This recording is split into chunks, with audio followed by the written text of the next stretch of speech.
Qorontoos isa lamaffaa boqonnaa 4 lakkoofsa 16 kaasee amma 18 isa jedhu.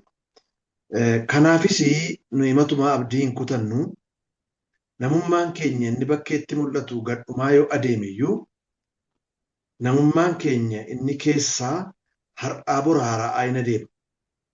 Rakkinni salphaan inni nu yeroodhaaf baannu kun ulfina bara baraa isa safara malee guddatu sana baachuudhaaf nu qopheessa. Nuyi gara wanta ijaan hin argamne ilaalla malee gara wanta ijaan argamu hin ilaallu. Wanti ijaan argamu yeroo dhumaaf ta'a. Wanti ijaan hin argamne garuu kan bara baraati. Amiin. Irra deebi'een dubbisa. Xumutti kutaa kana gadi qonnee ilaalla bakka ta'ee fi akkana qalbifattan hin barbaada. Kanaafis nuyi matumaa abdii hin kutannu namummaan keenya inni bakkeetti mul'atu gadhumaa yoo adeeme iyyuu namummaan keenya inni keessaa har'aa bora haara'aa hin adeemu. Rakkinni salphaan inni nu yeroodhaaf baatu rakkina salphaa inni nuyi yeroodhaaf baannu kuni ulfina bara baraa isa safara malee guddatu sana baachuudhaaf nu qopheessa. Nuyi garuu wanta ijaan hin argamne ilaalla malee gara wanta ijaan argamuu hin ilaallu. Wanti ijaan argamu yeroo dhumaaf ta'a. Wanti ijaan hin argamne garuu kan bara baraati. Dubbii kun kan Phaawulos barreesse yookiin immoo ergaa Phaawulos barreesse keessaa ergaa tokkodha kunis jechuudha. Inni Qorontoos lamaffaan kunis waa'ee isaa badaa gadi qotee innan dubbachuu baadhillee waa tokko nan dubbadhe garuu natti tola. Barri inni itti barreeffame bara 55 akka ta'etu tilmaamama yeroon isaa jechuudha. Kan inni barreesseef immoo waldaanuma Qorontoos sanaa fi naannoo iddoo sana kan jiran Akaayii warra jedhaman Maqedooniyaa kana fa'aa naannoo sana kan jiran waldoota baay'ee jira. Isaaniinis ni ilaallata kan Phaawulos barreesse kun maali Phaawulos yeroo baay'ee ergaa isaa yeroo barreessu lafa tokko barreessu malee naannessanii waldaatti fuudhaniitu ergaa sana dubbisu. Ergaa sana dubbisu kutaa kana keessatti waa baay'ee kaasa. Namoota tokko yeroo seenaa isaa dudduuba qorattan Phaawulosii warri hadheessan turaniiru. Qorontoosiin si'a laman dhufeesin duraan dhadhabee si'a tokkittiin waa ta'uu fi nama jecha isaanii nama sobaa godhaniis yeroo sagalee waa'ee isaa kaasanii seenaan hin dubbata. Kana duwwaan mootuun ta'in inni kutaa kana keessatti horii rakkatootaaf walitti qabe jira. Isa faan balleessi jedhanii yeroo isaa namachuu yaadan jiru. Kanaaf ergamaadhuma iyyuu miti inni sobaadhaan deebi'ees immoo qaalii isaan eegu jedhanii yeroo irratti ka'an jiru warrooti tokko jechuudha. Kanaaf isaanirraas akka isaan of eeggatan maalummaa isaas haasaa duwwaan mootuun ta'in gochaadhaan isaan gidduutti akkamittiin akka mul'ise akka dhaqee du'achuuf jedhu immoo qophaa'anii isaan eeganitu dubbata jechuudha. Yeroo asii jalqabu lafa nu jalqabnu ilaalle kanarraati kaanee kanaafis nuyi matumaa abdiin kutannuudha. Jecha kana kutaadhuma kana keessa lakkoofsi tokko irratti dhaqee dubbateera. Booddeetti deebitanii ilaaltanii boqonnaadhuma 4 lakkoofsi tokko irratti akkana jedhee dubbata. Kanaafis akkuma araara waaqayyoo fudhatnetti hojii ergaa kana hojjechuudhaaf abdiin kutannu dastis. Kanaafis akkuma araara waaqayyoo fudhatnetti hojii ergaa kana, hojii lallaba wangeelaa kana, hojii ergama wangeelaa kana araara waaqayyooti fudhanne bakka ta'ee fi isa hojjechuuf tasumayyuu abdiin kutannuudha. Deebi'ee dhufee ammas jecha kana si'a lammaffaa dabala lakkoofsuma 16 kanarratti. Asii immoo yeruma afaanii baafatu maal jedhaa? Kanaafis nuyi matumaa abdiin kutannuudha. Gararraa kaaftanii lakkoofsa tokko kaaftanii lakkoofsa amma 13 isa gidduu jiru yeroo dubbistanii sababii inni isa kanaafis jedhee hin argitu jechuudha. Yenna ilaaltanii waa'ee wangeelaa waa'ee laasisaan taane hojii waaqayyoo hojjechuun ulfaataa akka ta'e inni labsaa ture immoo goomsuuf akka hin taane sagalee waaqayyoo kun immoo hammam akka inni jireenya isaanii jireenya isaa jijjiiree akka hammam akka isaan jajjabeessee kana gidduutti dubbateetu dhufee isa dhumaa kan lafa mal dubbachuuf kan gaafa ga'u kanaafis nuyi matumaa abdiin kutannuudha. Kanaaf yeroo kana irratti dubbachuu an barbaadu maanni yoo isin jettanii kutaa kana irratti ilaalee jechuudha. Garaa yoo hin laphee sagalee waaqayyootiin ijaarame qabaachuu isa jedhuun dubbachuu barbaada. Garaa yoo hin laphee afaan Amaariffaarraa labbi jedha bakka ta'eedhaa fi afaan Oromoo immoo garaa jedhanii fudhata bakka ta'ee fi garaa sagalee waaqayyootiin ijaarame. Garaa dubbii waaqayyootiin ijaarame qabaachuu jedhuun dubbadha jechuudha. Gararraa ka'ee waa'ee dubbii waaqayyootiin jiraachuu dubbata bakka ta'eef namichi kuni warri dubbii waaqayyootiin jiraatanii dubbii waaqayyoo kanaan immoo garaa isaanii guuttatanii keessi isaanii dubbii waaqayyoo kanaan cimee maal akka isaan ta'anitu kutattii ishee lakkoofsa 16-18 kanatti immoo deebi'eetu dubbata jechuudha Phaawulos. Kanaaf anis mata duree kana godhadheeni namni yookiin sagalee waaqayyootiin keessi isaa yoo ijaarame lapheen isaa yoo ijaarame garaan isaa yoo ijaarame maal akka ta'u attam akkas ta'u kutattii kanarra dhaabbadheeni sagalee waaqayyoo keessa koo jiru isiniif ibsa jechuudha. Kanaaf waa'ee keessaan dubbadha irra caala jechuudha. Waa'ee keessaan dubbadha iddoo kanatti akka jirutti. Kanaaf nuyi matuma abdiin kutannu jedhetu dubbata Phaawulos. Kanaaf namni sagalee waaqayyootiin keessi isaa hidhatame namni garaansaa keessi isaa dubbii waaqayyootiin guute sagalee waaqayyootiin ijaarame wangeela Kiristoos dhugaa kanaan ijaarame jechuudha. Isa asirratti caafame kana dhaga'ee yoo hin dubbisee waaqa akkasitti dubbatee jireenya isaatiin hojiirra oolchee hin deddeebi'a yoo ta'e jechuudha. Waaqayyoof galanni guddaan haa ta'u. Waa'ee sagalee waaqayyoo mata duree gara biraadha bakka ta'e hin dubbadhu. Iddootti kanatti garuu isin suuta jedhaatii booddee dubbisaa barbaaddan waaqayyoo sagalee isaatii maal akka hin hojjete sagalee waaqayyoo lallabuun yeruma isinitti beera lakkoofsa tokkorraa maal kanaafis akkuma araara waaqayyoo fudhannetti hojii ergaa kanaa jedha Phaawulos. Hojii ergaa kana jechuun maal hojii lallabaa wangeelaa jechuudha. Hojii waldaa dhaabuu jechuudha. Hojii tamsaasa wangeelaa jechuudha. Hojii waa'ee Kiristoos lallabuu jechuudha. Hojii waa'ee fayyinaa lallabuu jechuudha. Warra badan barbaadu jechuudha. Wangeela lallabuu jechuudha. Kanaaf erga araara waaqayyootiin kana fudhanne tasuma abdiin kutannu ilaalaa sila isinitti beera. Seenaa dubee isaa ilaaltanii namooti baay'een Qorontoos lammaffaa kana tuun hin barreessiniin dura baay'ee irratti kaka'anii. Buusii waa'ee buusii bakka baay'eetti dubbata Qorontoos lammaffaa kana irratti. Buusii warra hiyyeessotaatiif walitti qabe kanas ofii geessuu barbaade bira turse. Isaan ofii geessuu barbaade bira turse kanatu isaan immoo hin balleessee namichi kun amanamaa miti jedhanii maqaa isa balleessuu yaadan. Kana duwwaa immoo miti. Si'a lama dhumee isin laala jedhee hin qaqqabamneef kan isin gaafa dubbiftan Qorontoos lammaffaa kana. Si'a tokkittiin duwwaadhaaf akka inni qophaa'u godhe. Kunoo isin gowwoomsee si'a laman jedhee namichi kun ergamaa ta'uu danda'u. Harraba lama dubbata jedhanii yeroo isaa irratti ka'anii ilaaleetu inni immoo gochaa isaatiin haasaa duwwaa miti. Gochaa isaatiin isaan gidduutti yeroo deddeebi'e maal akka godhe wangeelli lallabu maal akka fakkaatu dubbata jechuudha. Kanaafitu yoo akka maqaa nu baasanis yoo akkamii waan nu hin qabne nurratti dubbatanis ergama isa fudhanne kana hojii wangeelaa kanaaf nuyi abdii kutannu jedheetu dubbata jechuudha. Isa booddee isaaniifis gorsa ta'u iddoo kanarratti humna eessarraa argachuu kan danda'an wangeelaa yoo jiraatan maal akka isaan gochuu danda'an dubbatee ka'eetu keessi isaanii yoo hidhatame maal akka ta'u dubbatee ka'eetu dhufee 16 irratti immoo baay'eedha kanaafis jedhama.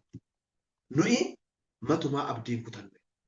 Maaliif wangeelaan keessa keenya eega hidhanne dubbii waaqayyoo keessa keenyatti eega dhugaasaa barre dhugaan dubbii waaqayyoo baraabbaroota gidduuttis akka hin jijjiiramne barree keessi keenya dubbii waaqayyoo kanaan eega qabameeti eega isatti amanneeti eega isaa wajjin jiraanneeti eega isa lallabneeti eega isa dubbanneeti eega isa abjoonneeti nuyi tasumaa abdiin kutannu jedheetu dubbata Phaawulos.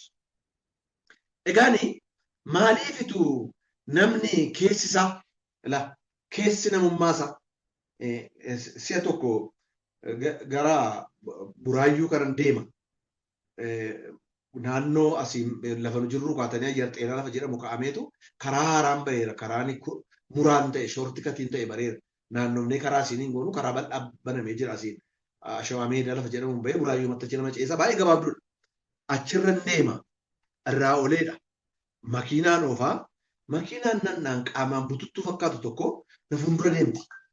Makiinaa kana darbuu yaadee na dabarsuus na didee akka karaa dhowwachuus hin barbaade karaa dhowwachuu duwwaa mootuun ta'e kan isin gaafa itti dabalee oofu makiinattiin baay'ee fiddi. Baay'ee na dhibe. Yeroo laaltanii bututtuu duutuu waa mutachootu hin fakkaattu. Calliseen anis booddeema deemu. Yeroo beekaadha namichis asiinis yeroo goru natti cufu. Asiinis yeroo goru natti cufu. Darbuus hin danda'u. Humni ishee makiina anoofuu gadi miti. Ibsaa bira geenyee gaafa dhaabannu natti kolfe. Dhaabatee nasiin dhaabatee natti kolfe. Maal taatee hin jireeni.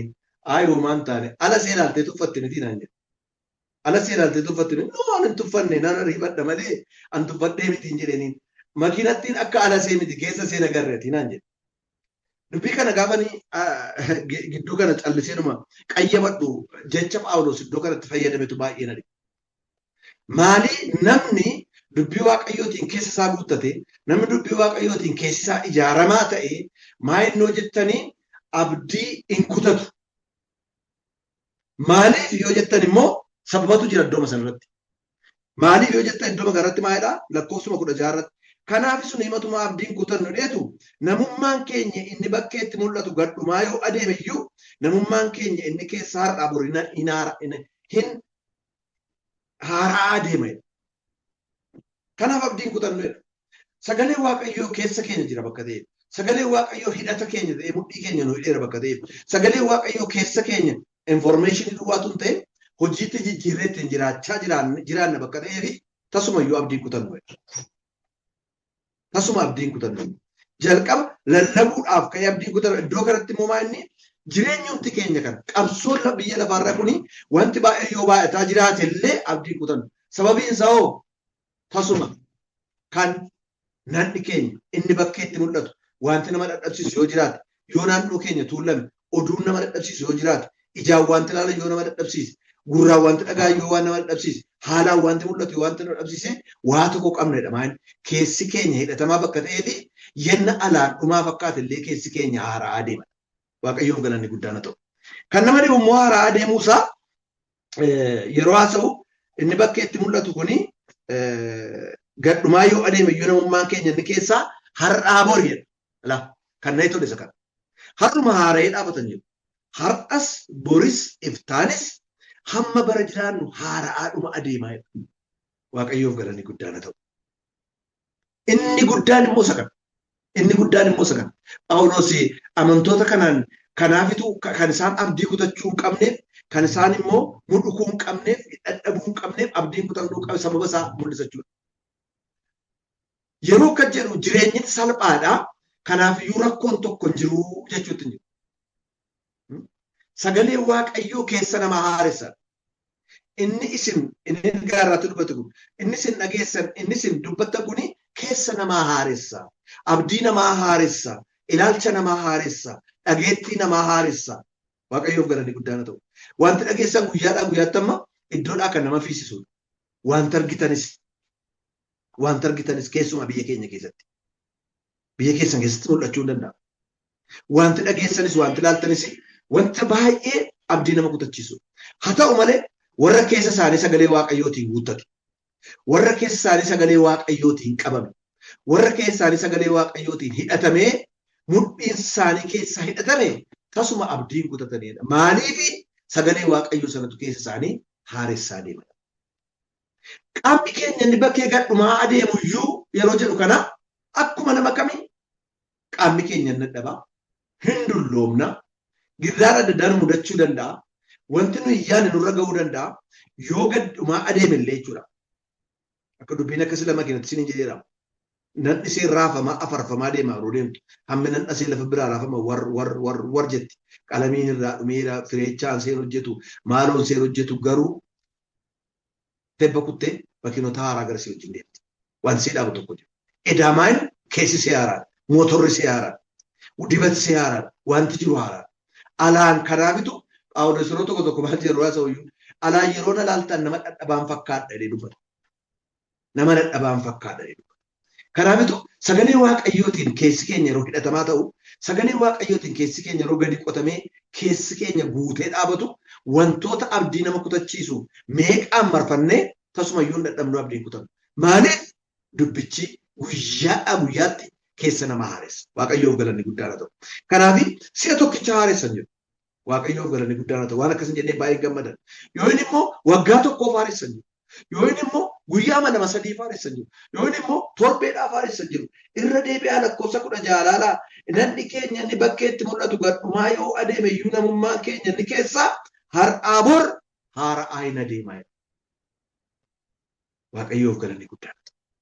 Kanaaf edaa sagalee waaqayyootiin hidhachuun keessoo fi sagalee waaqayyootiin qabuun edaa bu'aa guddaa qaba. Maaliif yoo jettani haala nu dadhabsiisu laalaa inni gadhumaa adeemu Phaawulos jedhu dhugaadha kun uumama. Nayi namaa gadhumaa adeemu akka waggaa 10 irraan jiru nama na laaltan Akka waggaa 15 sin jiru manna nalaaltan. Waggaa sadii booddees immoo akka har'aan jiraadhu qaamaanis nadhaanis jabinan qabuunis jechuudha.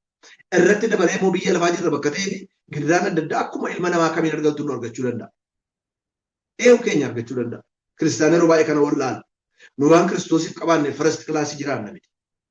Waan Kiristoosiif qabaannee fi horiidhaanis waan illee namaa ol jiraanna miti. Kiristoosis kanaan miti akeekisaa. Yaa gooftaa biyya lafaa keessatti akka isaan eedduufensi kadhadha malee achi keessaa akka isaan baaftuuf hin jennu. Dasseetii kophaatti nuu qopheessee kallalee biyyuma lafaa kanarratti kan keessatti rakkinni hin jiraanne Kiristoos nuu kaa'uu hin danda'a jettan eeyyee garuu kaayyoo isaa miti.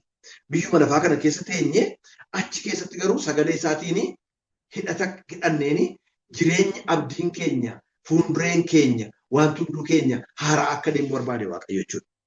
Kanaafitu namni keenya gadhumaa yoo deeme illee inni dhugaan samaa inni keessi keenya hin haaraa jedha. Guyyaadhaa guyyaatti immoo haaraa jedha. Kanaaf haara'uun kan si'a tokko haara'ee dhaabbatu ta'e otuu walirraa hin citin kan haara'aa deemamudha. Qaxxaayidha Waaqayyoof galanni guddaadha ta'u. Kun abdii guddaadha yeroo yaadu. Eenyuu keenyaaf iyyuu taana. Edaa keessi keenya hin dulloomu, keessi keenya hin dadhabu, keessi keenya hin mudhu, keessi keenya abdiin kutatu, keessi keenya haara'aa deemu yoo maal ta'e sagalee Waaqayyootiin hidhata akkasii hin qabaanne. Kana kan Phaawulos iddoo kanatti dubbachiisuu abdachiisuu barbaadu. Ankutaan tokko na dhibaa. Namooti jabinuma foonii usuma umuriidhaan dubbatu namoota tokko tokko masaafaan qulqulluu iddoo sanatti illee addan baasu. Kaaleebiin yaadatti yoo ta'e waggaa 40 tureetu gaafa waggaa 85 ga'u jecha guddaa tokko dubbate. Anammayyuu jedha.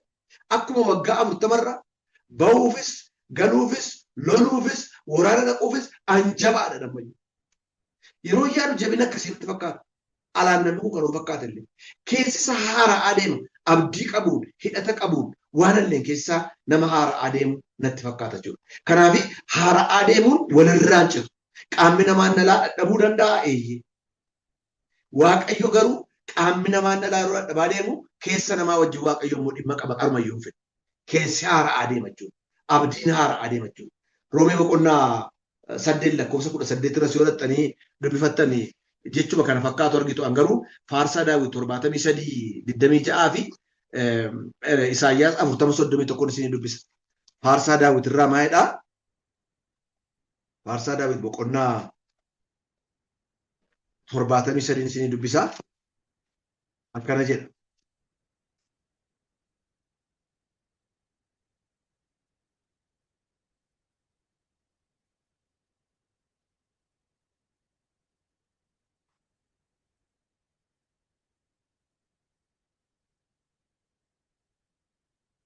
Namni baaftan yoo naa dubbisuu dandeessu rakkoon tokko jiru. Dhoowwaan qabu. Faarsaa daawit boqonnaa 73 lakkoofsa 26 73 walii wajjiniin dubbifannaa nan dubbisa argadheera 73 akkana jedha. Foon koo keessi namummaa koosii dhaggeeffadha. Foon koo keessi namummaa koos yoo gadhumaniyyuu Waaqayyo garaa koo hin jajjabeessa bara baraanis qooda anaaf in ta'a jedha. Foon koo yoo gadhumaniyyuu Waaqayyo garaa koo hin jajjabeessa bara baraanis qooda anaaf in ta'a jedha. Wanta dhugaan kaannu ani hin dulloomu, ani akkas hin ta'u, ani hin dhukkubsadhu, ani rakkina argadhu jechuu hin dandeenyu. Akkuma namaati. Haalli keenya alaa waan barbaade ta'uu danda'a.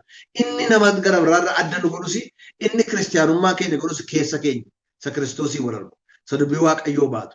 Isa yeroo hunda hidhata isaa qabaatee jiraatu jechuudha. Kanaafitu inni haara'aan deeman. Isaayyaas boqonnaa 40 irraas jechuma kana fakkaatu argina. Isaayyaas boqonnaa 40 lakkoofsa 31 irraas kanan isinii dubbisaa akkana jedha. Isaayyaas boqonnaa 40 irraas. Akkana jedha 40:31 irraa isiniif hin dubbisasas. Warri Waaqayyoon abdiidhaan eeggatan garuu humni isaanii in haareffama. Akka joobiraa baadheedhaan olin ka'u in fiigu garuu hin dadhabani in adeemu garuu hin mudhukanii jedha. Maqaan Waaqayyoo bara baraan kan eebbifame haa ta'u. Warri Waaqayyoon abdiidhaan eeggatan. Sagalee waaqayyootiin warri kee isaanii hidhatan. Sagalee waaqayyootiin warri kee isaanii guuttatanii hin dadhabanii haaraadhatu adeemu jedha. Kanaaf dadhabbiin yoo hin mudhukkiini waaqayyo biratti akkamitti ilaalama jettanii hamma dadhabaa adeemnetu waaqayyo immoo hamma sana keessa keenya haaressaa adeemu. Kun kakuu waaqayyooti. Waaqayyoof galanni guddaan haa ta'u. Phaawulos kanaaf yeroon dadhabuu irra caala humna qabeessa. Yeroon dadhabaa fakkaatu sana yeroo wayittiin galle sana ani irra caala humna qabeessa jedhama. Yeroon dadhabuu irra caala humna qabeessa. Maaliif yoo jettanii inni keessa keenya haaressu dandeettii keenya miti. Inni keessa keenya haaressu gochaa nuyi goonu yaalii keenya miti. Inni keessa keenya haaressu yoo inni immoo murtee nu murteessinee jennu miti. Inni keessa keenya haaressu isa nu keessa jiraatu isa ittiin hidhanne sagalee ayyaana waaqayyootu keessa nama haaressa. Kanaaf namoota yeroo baay'ee dadhabbii bakka abdii kutatanii anu akkasii jedhanii awwaatti hin galu jedhanii haala ilaalanii wanta ilaalanii wayin immoo wanta ofii godhan itti fakkaatanii ilaalanii galgala kana sirriitti himu. Waaqayyo dadhabbii keenya dadhabaa yeroo fakkaannutti irra caala waaqayyo humna nuu ta'a. Maaliin keessa keenya nu haaresse. Kanaaf warri galgala kana keessa waan qarrisin jedhee bakka gadhumaa deemtan yeroo baay'ee yeroo tokko kan jedhu kanallee kanaan dura dubbadheera. Abbadaanatti tolu ko jechuun wantoota duriitiif wantoota ammaa wal bira qabu namooti. Ilaaf nutu jijjiirama malee waaqayyo bara baraan isuma sana maqaan isaa kan eebbifame ta'u. Amma naa jaalala kaaftan jaalalli duriitti hafe baala maaltu dhoowwe wanti dhoowwe jiru kadhati duriitti hafe wal barbaaduun duriitti hafe wanta akkasii duriitti hafe kun haala keenya haala laalu waan bakkeetti mul'atu laalu akkana miti yaadi waaqayyoo bara baraan isuma sana yeroo haalli cimaa deemu wanti nu sodaachisu marsaa deemu waaqayyo irra caala keessa keenya haaressaa deemu yoo nu maal taane sagalee waaqayyootiif iddoo nu laala yoo nu maal taane keessi keenya iddoo waan illee guutamu sagalee waaqayyooti yoo guutamu gurri keenya waan illee yeroo iddoo banamu sagalee waaqayyootiin yenna banan harrabi keenya waa'ee isaa yoo dubbate keessi keenya yeroo waa'ee isaa yaadu galgala ganama kan yaadnu isa kan ta'u akka nama kudhaamatu yenna kudhaamanne keessa keenyatti yeroo akkasii bara akkamii bara rakkisaatti mi keessayyuu nuyi haaraadhuma adeemna waaqayyoof galanni guddaan ta'u. Kanaaf barri jijjiiramu dadhabbiif wanti abdii nama kutachiisu dukkanni akkamii yoo dhufe waaqayyo warra sagalee isaanii keessaatti hidhatanii haaressadhuma adeema jechuudha. Kanaaf Phaawulos yeroon dadhabaa fakkaatu yeroo sana irra caala humna qabayyuu jedhee dubbata. Waaqayyoof galanni guddaan ta'u. Lammaffaa irratti sagalee waaqayyootiin yeroo keessi keenya hidhatamu maayinoo jettanii gidiraan adda addaa yenna nurratti galillee akeeka guddaa akka nuu qabu bara. Ilaa na hubadhaa kana. Gidiraan adda addaa yoo nu mudatellee akeeka guddaadhaaf akka nu qopheessu bara. Yoo sagalee waaqayyootiin keessi keenya hidhatamaa ta'e. Mata duree koo irraanfatinaa. Keessa sagalee waaqayyootiin hidhatame qabaachuu guutame qabaachuu isa dubbata. Kanaafiyyuu keessi keenya sagalee waaqayyootiin hidhatamaaf guutamaa taanaani inni jalqaba maali jedhee hin mudhugnu hin dadhabnu. Sababi isaa waaqayyo nu haaressaa adeemu. Maaliif sagaleen isaa nu keessa deemu. Inni lammaffaa gidiraan guddaa yoo nu mudate illee gidiraan suni akka ulfinaaf nu qopheessu hubachuu dandeenya. Lakkoofsa 17 irraa isin dubbisa. Akkana jedha. Qorontos isa lammaffaa boqonnaa 4 lakkoofsa 17 lafa dubbisa keenya silaattiin isin deebisa. Ilaalaa waan inni jedhu rakkinni salphaan nu irra yeroo dhaabbaannu kuni ulfina bara baraa isa safara malee guddatu sanaaf baachuudhaaf nu qopheessa. Maqaan waaqayyoo ulfaatu. Namni baay'een gaafa rakkinni isa mudatu nan badeedha. Hankoora namnidha. Naa raawwateera. Anumaa waaqayyoon na dhiiseera. Abdii godhata. Hin waswaata. Lafa lixu dhaba. Kan isin dhibu. Yoo inni immoo bakka maal waaqayyo kana warraa malee dhimma hin qabu jedha. Phaawulos iddoo kanatti garuu rakkinni kan namatti tolu isa kana. Rakkina bara baraan jedhu. Rakkinni salphaan jedhu. Salphaa jechuun rakkinicha salphaa miti. Rakkinni kamtu salphina hin qabu. Maaliif akka jedha jettanii ittaansee inni yeroodhaaf baannu kun jedha. Salphaa kan seechisiisee rakkinni kamtu yana nu mudate yeroodhaaf. Zalaalamaawwi miti. Waaqayyoof galanni guddaadha ta'u. Yeroodhaaf, qorumsis yeroodhaaf, gidiraanis yeroodhaaf. Kutaadhuma kana lakkoofsa boqonnaa 6 xanii jedhan dubbistanii gidiraa Phaawulosiin mudate argitu. Halkan hirriba dhabee jedha. Markabarratti meeqa reebamee jedha. Obboloota sobduudhaan akka ta'e jedha. Magaalaatti akka ta'e jedha. Baadiyyaatti akka ta'e jedha. Gidiraa inni tarreessu dhaga'uuf illee isinitti ta'u. Kanaaf keessi namummaa namaa sagalee waaqayyootiin hidhatamee guutameera taanaani gidiraan barbaade yennallee dhufee kan isa balleessitu ta'e kan ulfina isa guddaatti isa dabarsu akka ta'e hubata. Hin raafamu jechuudha ammas. Hin wawwaatu jechuudha. Yoo inni immoo abdii kutateeruma waan godhu dhabee baqqaa hin jedhu jechuudha. Maaliif sagalee waaqayyootu dhugaadha. Kanaafiyyuu Phaawulosi gidiraa isa salphaa makaraa isa salphaa kan inni jedhee makaricha salphaadha jechuu miti. Maaliif yeroo makaraan kamtuyyuu dura dhufu isa barabaraa kan ta'e waaqayyo biraa isa nu qopheesse akeeka guddaadhaaf nu qopheessaa jira. Jecha kana inni tole maaloo dhaggeeffadhaa deebisee isin dubbisa. Baay'ee tole jechi. Rakkinni salphaan inni nu yeroodhaaf baannu kun jedha. Inni nu yeroodhaaf baannu kun ulfina barabaraa isa safara malee. Inni nu baannu isa yerootiif. Inni itti nu qopheessu immoo maaliif isa safara malee ta'e. Isa baachuudhaaf nu qopheessan. Gidiraatuun ta'e ulfina. Ulfina akkamii? Ulfina safara malee ta'e. Haaleluyyaa. Ulfina safara malee ta'e safara hin qabu akka ta'e akka itti ibsan hin qabdan. Yoo hammana jettanii safara malee iddoo kanarraa. Ulfina inni itti nu dabarsu, ulfinni inni nu eeggatu jechuudha. Maqaan Waaqayyoo bara baraan kan eebbifamee ta'u. Kanaafiyyuu salphinni yoo inni makaraan isee yeroof taatu isa bara baraa wajjin wal bukkee qabamee gaafa laalamtu baay'ee gabaabduu. Waggaa tokko ta'uu dandeessi. Ji'a 5 ta'uu dandeessi. Ji'a 1 ta'uu dandeessi. Ji'a 2 ta'uu dandeessi. Ji'a 3 ta'uu dandeessi. Ani hin beeku. Waggaa 4 ta'uu dandeessi. Meeqasa ta'u garuu ulfina isa bara baraatti nu dabarsu isa baachuuf jiru sanaani tasuma wal bukkee qabsiifnee wal dorgomsiisuu hin dandeenye. Maqaan Waaqayyoo bara baraan kan eebbifamee ta'u. Kanaafitu keessoo fi sagalee Waaqayyootiin gaafa hidhatamu gaafa guutamu maanni lafee yoo tocha waan tokko fakkaatu. Daawitis kanaaf akka jedhamu kan isin callisee miti. Waaqayyoon amanateera bakka ta'eef sagalee Waaqayyoo keessa hidhateera bakka ta'eef yennani maanni lafti kun yoo socho'ee gaarri kun inni tullootu kuni gara gannama illee ani sodaadhu. Dhiibuu du'aa keessa hin deebillee ani raafamu. Gidiraa kan nu baachuu dandeenyu gidiraa isa salphaa yeroof taatu. Wantootuma qorumsa adda addaa baachuu kan nu dandeenyu yenna sagalee Waaqayyootiin keessi keenya hidhatame. Maal beekna bakka ta'eef quxurii gidiraan dhufeeni ulfinina eeggatus immoo ammoo sana bataa. Waaqayyoo galanni guddaadha ta'u. Hammuma qoramne, hammuma gidirfamne ulfinni keenya sammuu safara malee ta'a. Mee safara malee jedhame isa tokko. Safara malee jechuudhaan tola. Bakka hin qabu. Samii nama safara hin qabu. Sky is the limit jedhu bakka nama barbaadan deemtan waan tokko hin jiru wanta argitan hin qabdan. Hamma waaqeef lafi walirraa fagaatu cubbuu keessa irraa fageesse waaqoo kan jedhu kan isin safartanii bira gahuu hin dandeessan. Safara hin qabu. Ulfinni nu eeggatus akkuma kana.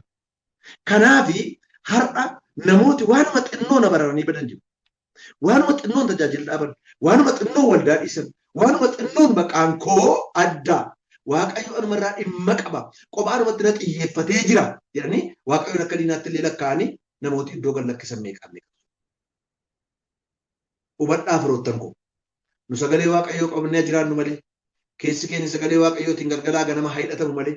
Gurri keenya sagalee Waaqayyootiif banamu malee. Dhaga'uu duwwaa mootuun ta'e akka sagalee Waaqayyootti ajajamnee jiraannu malee.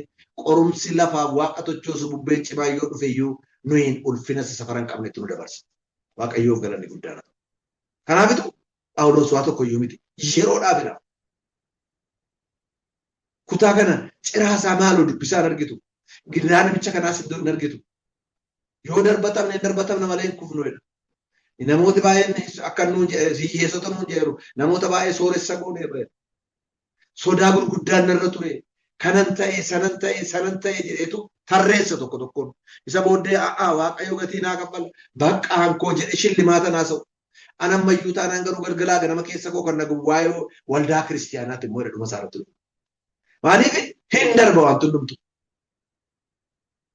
Baruma amma jiraanne kana keessatti girraan adda addaa nu mudatee girraa adda addaa si mudatee hin darbu jettanii darbame meeqaan meeqa jedhu. Sichisoo lafarra jirra bakka ta'e mudachuu danda'a. Gooftaan Yesuus Kiristoos immoo maal lafarra yeroo jiraattanii girraan isin mudata. Makaraan isin mudata. Jedheen dhimmi. Kanaaf achi keessatti bakka tottortu achi keessatti basabbastu achi keessatti maal jedhu.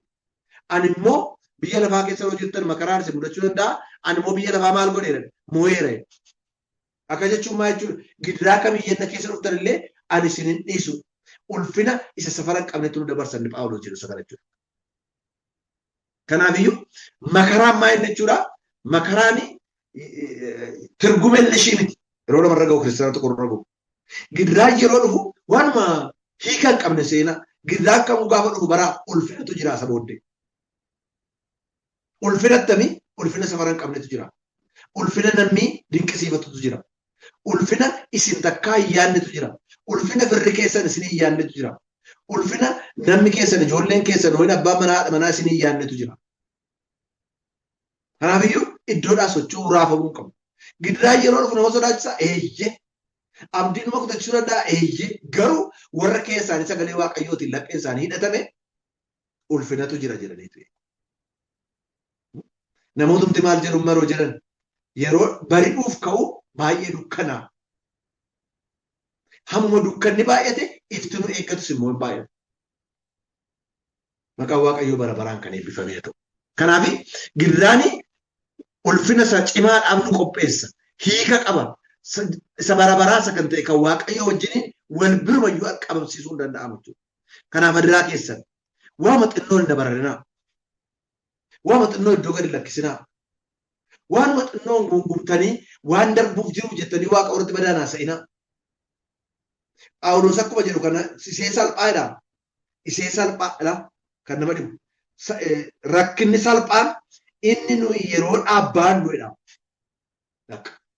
Inni nu yeroo dhaabbaannuudha. Mana namaa keessa ammaa eenyu kan rakkina dhabe jiru. Biyya barbaade yoo jiraatu maaliif biyya lafaa keessa jiraata? Pilaaneetii biraa keessa hin jiraatu. Biyya lafaa keessa irra jirutti immoo gidiraan jira. Yeroo tokko tokko kan isin dhibu gidiraa isin hin dhifaatu isin mudata. Hin ta'attanii waan isin hin yaadne. Hin dhabdu waan isin abjoonni fa'aa isin mudata.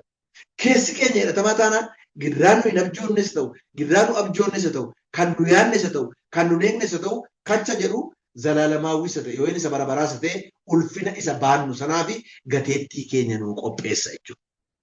Waaqayyoof galanni guddaan.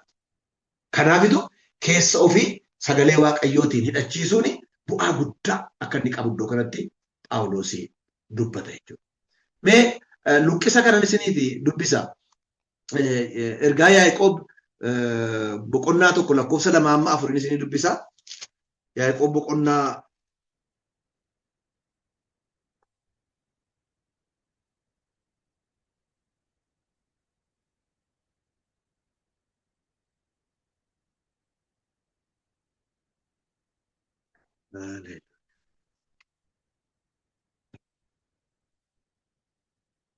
Yaaqoob boqonnaa tokko lakkoofsa 2-4 isa jiru isinii dubbisa. Namni baastan dubbisuu dandeessu rakkoo tokko hin qabu. Tokko 2-4 isinii dubbisa. Akkana jedha. Yaa obboloota koo qorumsa garagaraatiin ilaalamuun yommuu isinitti dhufu qorumsa garagaraatiin ilaalamuun yommuu isinitti dhufu gammachuu guutuutti fudhadhaa. Amantiin keessan qoramee ilaalamuun isaa obsaan danda'u akka fiduun beektu. Isin warra fiixaan ba'an warra mudaa hir'ina hin qabne akka taatanii fi obsaan danda'uun kuni hojii isaa fiixaan habaasu jedhetu dubbata. Kanaaf obboloota koo qorumsa garagaraatiin ilaalamuun yommuu isinitti dhufu gammachuu guutuudhaan fudhadhaa. Maaliif kan yerooti? Maaliif salphaadha akka Phaawulos jedhutti. Wantichatu salphatatuun ta'e wantichatu itti galuun ta'e Phaawulos yeroo salphaadha jedha. Maaliif ulfina guddaatu jira. Akka isa baannu nu shaakalchiisa. Gooftaadhaaf galanni guddaan ta'u. Ammas dabalee Phexros isa duraa boqonnaa tokko lakkoofsa 6-7 isiniin dubbisa. Phexros isa duraa boqonnaa tokko lakkoofsa 6-7 isiniin dubbisa. Asirraas immoo akkana jedha. Phexros isa duraa boqonnaa tokko lakkoofsa 6-7 dhaggeeffadhaa isiniin dubbisa. Amma yeroo gabaabaadhaa fi qorama garaagaraatiin gaddisiifamuun keessan kan hin oolle yoo ta'e iyyuu isa sanatti immoo baay'iftanii hin gammaddu. Warqeen inni baduuf jiru ibiddaan hin qorama. Amantiin keessanis inni warqee caalaa gati jabeessi immoo guyyaa Yesuus Kiristoos itti mul'achuuf jiru sanatti jajamee guddina ulfina akka argatutti qoramee in ilaalamaa. Amma yeroo gabaabduudhaaf jedhu kanattis Phexros. Inni suni salphaa kan taate kan yeroo jedha Phaawulos. Phexros immoo yeroo gabaabduudhaaf qorama garaagaraatiin gidirfamuun keessanii kan hin oolle yoo ta'e iyyuu isa sanatti immoo isa kamii inni immoo ulfina sana eeggatu jechuudha. Isa keessaa dabaree isatti nu baanu jechuudha. Isa Waaqayyo nu qopheesse jechuudha. Maqaan Waaqayyoo bara baraan kan eebbifame ta'u. Ibroota boqonnaa 12:11 waanuma kanaan wal fakkaatutu argan. Ibroota boqonnaa 12:11 kanatu argan. Innis akkana jedha. Adabni barsiisuudhaaf kennamu yeroo sanaaf kan nama gaddisiisu malee kan nama gammachiisu hin fakkaatu.